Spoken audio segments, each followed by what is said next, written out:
Bismillahirrahmanirrahim. Assalamualaikum warahmatullahi wabarakatuh.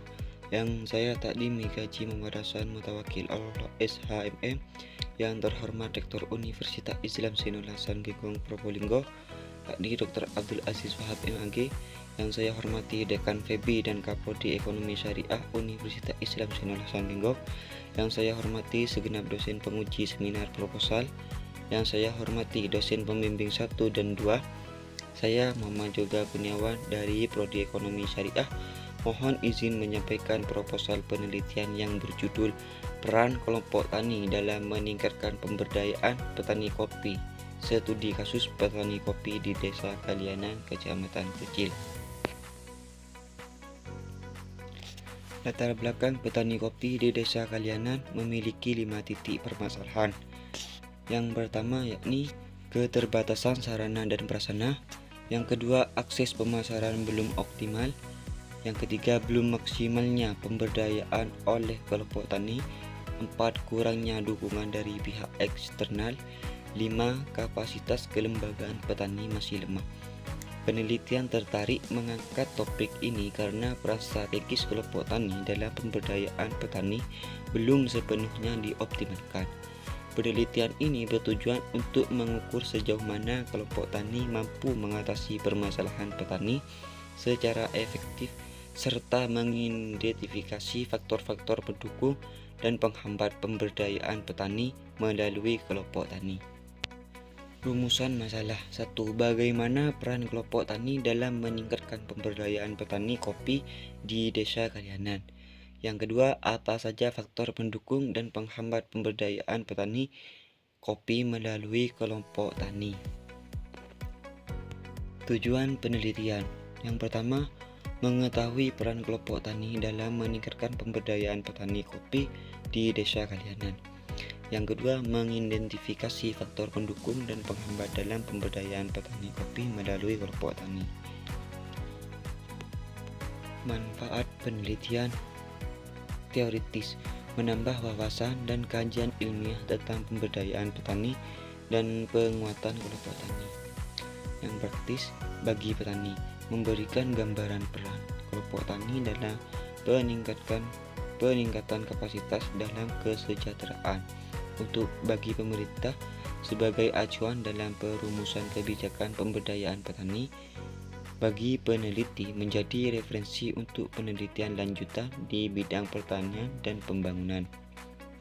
Bab 2. Konsep pemberdayaan petani. Pengertian pemberdayaan petani adalah proses untuk meningkatkan kapasitas petani dalam mengelola usaha tani secara mandiri, efektif, dan berkelanjutan. Tujuannya untuk menjadikan petani sebagai subjek pembangunan yang mampu mengelola kehidupannya sendiri. Prinsip utama yakni partisipasi, kemandirian, keberlanjutan, penguatan kapasitas. Tahapan pemberdayaan, enabling, menciptakan iklim yang kondusif dan akses informasi. Empowering, penguatan kapasitas melalui pelatihan, akses modal, dan pasar. Protecting, melindungi petani dari eksploitasi pasar melalui kebijakan yang adil. Bab 2. Kelompok tani sebagai lembaga pemberdayaan. Definisi dan fungsi kelompok tani. Definisi kelompok tani adalah organisasi petani yang bertujuan untuk meningkatkan kemampuan petani dalam mengelola usaha tani secara berkelanjutan. Fungsi sosial, membangun kerjasama dan solidaritas antar anggota. Fungsi ekonomi, mengoptimalkan produksi dan pemasaran hasil tani. Kelembagaan memperkuat organisasi petani agar lebih mandiri dan profesional. Peran kelompok tani dalam pemberdayaan petani. Penyuluhan dan pelatihan, memberikan pelatihan teknis untuk meningkatkan keterampilan pertanian. Akses permodalan, membantu petani dalam mengakses dana dan pembiayaan usaha tani dan pemasaran dan nilai tambah. Meningkatkan harga dan nilai tambah produk pertanian melalui pemasaran kolektif. Penguatan kelembagaan, membentuk kelembagaan seperti Gapoktan dan koperasi untuk meningkatkan daya tawar petani. Hubungan antara kelompok tani dan petani kopi. Keterkaitan kelompok tani dan pemberdayaan petani. Kelompok tani berperan sebagai lembaga penggerak pemberdayaan petani dalam aspek sosial, ekonomi, dan kelembagaan. Tujuannya menciptakan petani yang mandiri, berdaya saing, dan adaptif terhadap pertanian modern. Pencapaian kemandirian dan daya saing petani. Petani mandiri dengan akses pasar lebih luas dan kemampuan mengelola usaha tani secara optimal. Faktor pendukung, dukungan kebijakan pemerintah dan penyuluhan intensif, kerjasama dengan koperasi dan lembaga keuangan, partisipasi aktif petani dalam kelompok tani. Faktor penghambat, kurangnya sumber daya manusia kompeten, akses terbatas terhadap teknologi permodalan dan informasi pasar, rendahnya kesadaran petani akan pentingnya pengembangan usaha tani mandiri. Bab 3. Pendekatan dan jenis penelitian.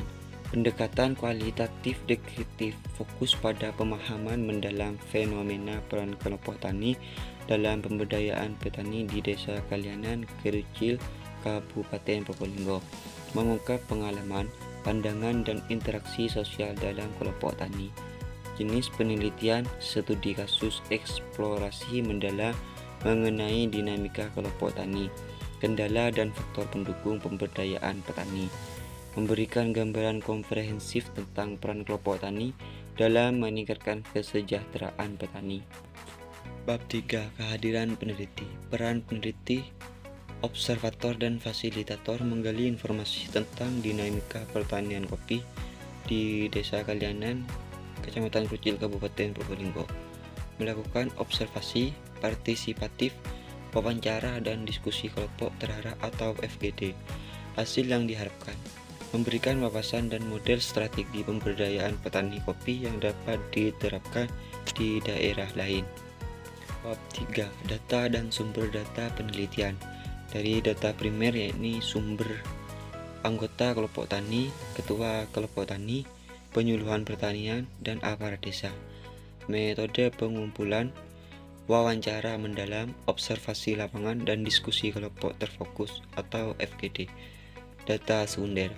Sumbernya yaitu dokumen kelompok tani, artikel ilmiah, media sosial, penelitian terdahulu. Instansi terkait yakni Dinas Pertanian, Badan Penyuluhan Pertanian, dan literatur akademik. Tujuan kombinasi data primer dan sekunder untuk memberikan gambaran komprehensif tentang pemberdayaan petani di Desa Kalianan. 3. Teknik pengumpulan data, yakni observasi, pengamatan langsung di lapangan untuk memahami kondisi kelompok tani dan interaksi antar anggota. Teknik observasi partisipatif untuk mendapatkan pemahaman mendalam. Wawancara mendalam, yakni wawancara dengan petani, pengurus kelompok tani, dan pihak terkait, menggunakan wawancara semi terstruktur untuk menggali pandangan dan pengalaman responden. Dokumentasi, mengumpulkan dokumen terkait kelompok tani, laporan notulen, rapat, peraturan, data sekunder dari laporan pemerintah dan publikasi lainnya. Fokus group discussion atau FGD, diskusi dengan petani, pengurus kelompok tani, dan perwakilan instansi terkait. Fokus pada isu-isu strategis dalam pemberdayaan petani. Bab 3. Teknik analisis data, reduksi data, memilih, memilah, dan menyederhanakan data untuk fokus pada tujuan penelitian, mengabaikan data yang tidak relevan, mempertahankan yang penting. Penyajian data, menyajikan data dalam bentuk narasi, deskriptif, tabel, atau bagan, mengidentifikasi pola dan hubungan dalam data untuk menggambarkan peran kelompok tani. Penarikan kesimpulan dan verifikasi, menarik kesimpulan berdasarkan data yang telah dianalisis, verifikasi untuk memastikan kesimpulan sesuai dengan fenomena di lapangan. Bab 3. Pengecekan keabsahan temuan, triangulasi data, membandingkan informasi dari berbagai sumber, petani, pengurus, atau instansi, menggunakan metode pengumpulan data yang beragam, seperti wawancara, observasi, dan dokumentasi. Perpanjangan pengamatan memberikan waktu lebih lama di lapangan untuk memahami dinamika dan perubahan. Member check mengonfirmasi kembali informasi dengan responden untuk memastikan akurasi data. Audit trail mencatat seluruh proses penelitian secara rinci untuk transparansi dan akuntabilitas. Mungkin itu saja proposal yang sudah saya buat. Terima kasih kepada semua pihak. Saya Yoga, kurang lebihnya mohon maaf yang sebesar-besarnya. Wassalamualaikum warahmatullahi wabarakatuh.